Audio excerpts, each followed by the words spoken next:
नक्की विनोद तावडे काय येणाऱ्या काळात, कारण एका मागोमाग एक मोर्चे निघत आहेत. 3 ऑक्टोबर पर्यंतचे जवळजवळ 10 मोर्चांचे जे मोठे मोर्चे आहेत त्याचा कार्यक्रम ठरलेला आहे. 15 ऑक्टोबर पर्यंत असणारा मोर्चे आहेत. 15 ऑक्टोबर मुंबईचा मोर्चा आहे असं मला सांगण्यात आलेलं आहे.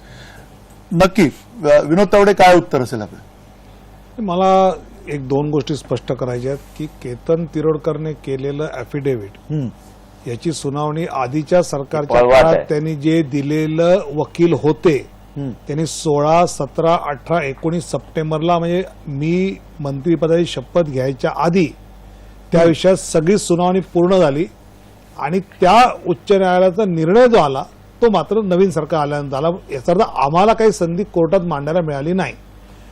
तो अध्यादेश ज्यावेळी संपत आला तर नागपूरच्या अधिवेशनामध्ये आम्ही नवीन कायदा आणला.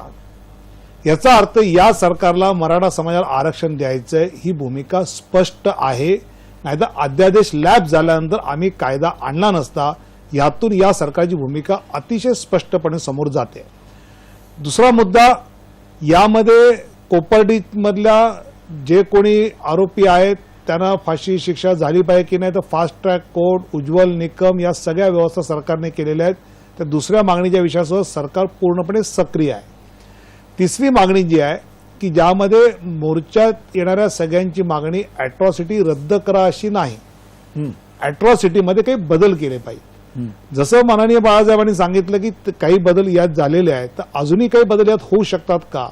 तर काही जणांशी चर्चा झाल्यानंतर काही जणांनी असं सुचवलं की ज्याचा विचार पुढे जाऊन चर्चा सगळ्यांशी मिळून करावी लागेल की एखाद्याने अॅट्रॉसिटी दाखल केली की त्याला एक ठराविक 15 दिवसानंतर आर्थिक नुकसान भरपाई मिळते समाज कल्याण खात्याकडनं. तर ही अॅट्रॉसिटी त्याचं आर्थिक नुकसान झाल्याची असेल तर लगेच 15 दिवसात नक्की दिली पाहिजे.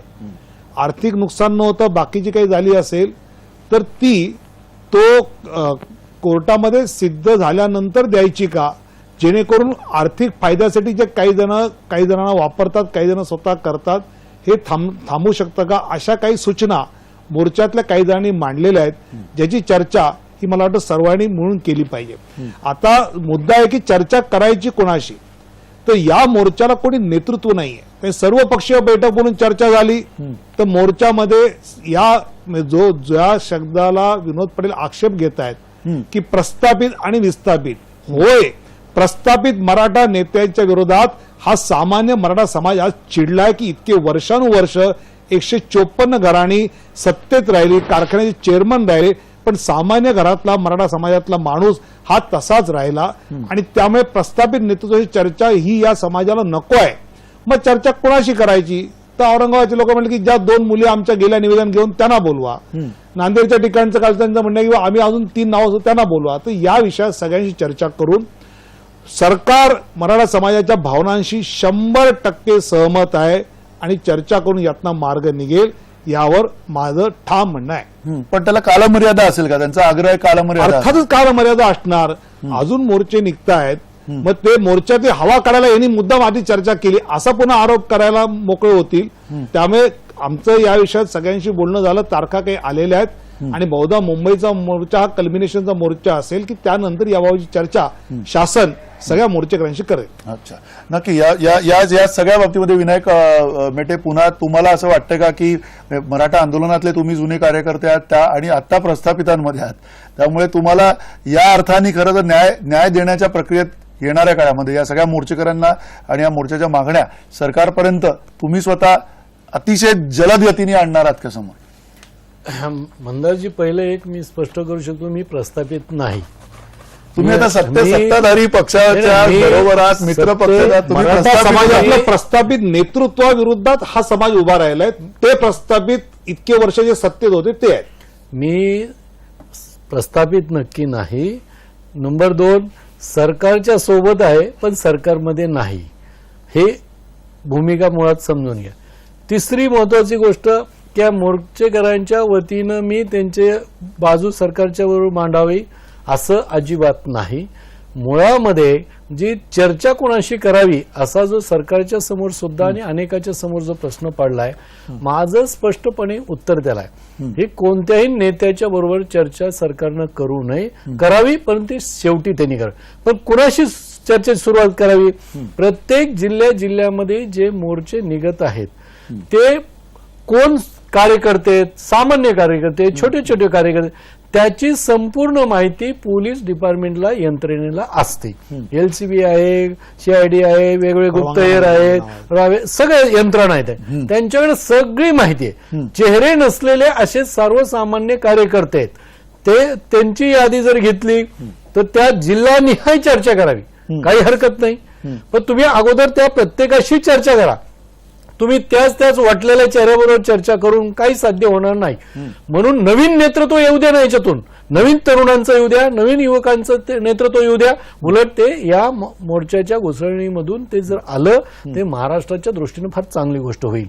हे एक राहिला. दुसरा जो काही महत्वाचे मुद्दे आहेत की अॅट्रॉसिटी ऍक्टच्या बद्दल बाळासाहेबांनी बोलले ते खरंय की याच्यामध्ये सुधारणा काय करायची आहे. नुसतं सुधारणा केली पाहिजे, एखादा दुसरा अपवाद रद्द करण्याचा असेल नाही तर संपूर्ण महाराष्ट्रातल्या मोर्चेकरांची हीच भूमिका आहे की याच्यामध्ये सुधारणा करावी आणि दलित समाजाच्या हक्काचा, संरक्षणाचा कायदा आहे त्याच्या विरुद्ध कोणी जावं अशी कुणाची भावना नाही. म्हणून मी मगाशीही म्हणलो होतं, आताही म्हणतो, कोणत्याही दलित समाजाच्या नेत्यांनी ही भूमिका समजून घेतली पाहिजे आणि प्रतिमोर्चे काढण्याच्या भानगडीत कुणी पडू नये.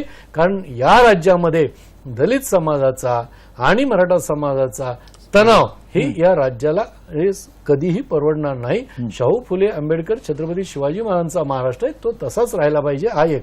सुधारणा काय कराव्यात तर जामीन मिळण्यापासून ते कोर्टामध्ये त्याला दाखल करण्यापर्यंतच्या अनेक गोष्टी त्याच्यात मी थोडाफार त्याच्यामध्ये अभ्यास केलेला आहे, पण मी या ठिकाणी काही ते सांगत बसत नाही सगळ्या, पण काही आहे.